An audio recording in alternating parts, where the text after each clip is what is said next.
The stadium is electric. The air is thick with anticipation. Every eye is glued to the track, where 8 of the fastest women in the world crouch in their starting positions. The gun fires, and then she's gone. A streak of lightning, a blur of power and grace. By the time the rest of the runners even hit their stride, she is already crossing the finish line. The clock reads 10:49 seconds.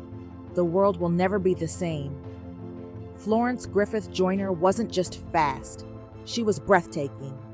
Her speed defied belief. Her presence was unforgettable. She wasn't just a sprinter, she was a phenomenon, a force of nature that left an indelible mark on the world of sports.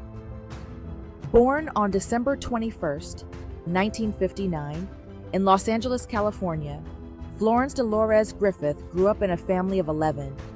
Life wasn't easy, resources were scarce, and every day was a race of a different kind, one of survival, one of determination. But Florence never saw limitations. She only saw possibilities. From a young age, she ran everywhere, racing neighborhood kids, dashing through the streets of Watts as if the future itself was waiting just beyond the next corner. Her talent was undeniable. By the time she was in high school, she was dominating track meets, running with the kind of elegance that made speed look effortless. She attended California State University, Northridge, before transferring to UCLA, where she trained under Bob Kersee, a coach known for molding champions. And with his guidance, Florence was sculpted into something extraordinary. She made her Olympic debut at the 1984 Los Angeles Games, winning silver in the 200 meters. It was a proud moment, but it wasn't enough. Florence had her sights set on gold. She knew she had more to give, more to prove. And so, she transformed. By the time she returned to the Olympic stage in 1988, she was almost unrecognizable. Her body was honed to absolute perfection, her style even more striking. Flowing locks, long dramatic nails, and those iconic, flamboyant, one-legged racing suits that became her trademark. She looked like a superhero, and when she stepped onto the track, she ran like one too. At the Seoul Olympics, Flo Jo didn't just win, she obliterated records. In the 100 meters, she clocked an astonishing 10.49 seconds, a time so fast that even today, it remains untouched. The world was stunned. How could a human being run that fast? Was it a perfect tailwind? A flawless reaction time? Or was Florence simply that good? The debate rages on, but the answer is simple. She was that good, and she wasn't finished. Days later, she took the 200 meters by storm, setting another world record, 21.34 seconds. No woman has come close to breaking it since. She left Seoul with 3 gold medals and a legacy that seemed almost too incredible to be real. But with fame came skepticism. Whispers of performance-enhancing drugs followed her, despite the fact that she never failed a single drug test. Some people simply couldn't believe that such speed was possible without artificial aid. But those who knew Florence knew the truth. She was a workhorse, a perfectionist, a woman who trained like no other. Her speed wasn't magic, it was earned. And then, just as quickly as she rose to dominance, she walked away.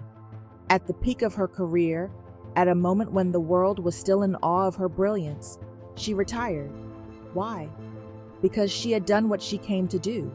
She had proven herself. She had become the fastest woman in history. And now, she wanted to live, to love, to explore life beyond the track. She married Olympic triple jump champion Al Joyner and embraced a new chapter, one filled with design, philanthropy, and inspiration. She became an advocate for young athletes, a fashion designer, a role model. She was more than a runner. She was an icon, but then tragedy. In 1998, the world lost Florence Griffith Joyner far too soon. At just 38 years old, She died in her sleep from an epileptic seizure. It was a loss that sent shockwaves through the sports world. How could someone so full of life, so invincible on the track, be gone? Even now, decades later, her records remain untouched. Her presence is still felt. Every time a sprinter takes their mark, every time a young girl dreams of being the fastest in the world, Flo Jo is there. Her legend endures. She wasn't just the fastest woman alive. She was Florence Griffith Joyner, one of one, a once-in-a-lifetime athlete, an eternal inspiration. And somewhere, in the echoes of history, you can still hear the roar of the crowd, the gunfire of the starter's pistol, and the sound of Flo Jo's footsteps moving faster than time itself. Flo Jo's influence on track and field continues to shape the sport in profound ways.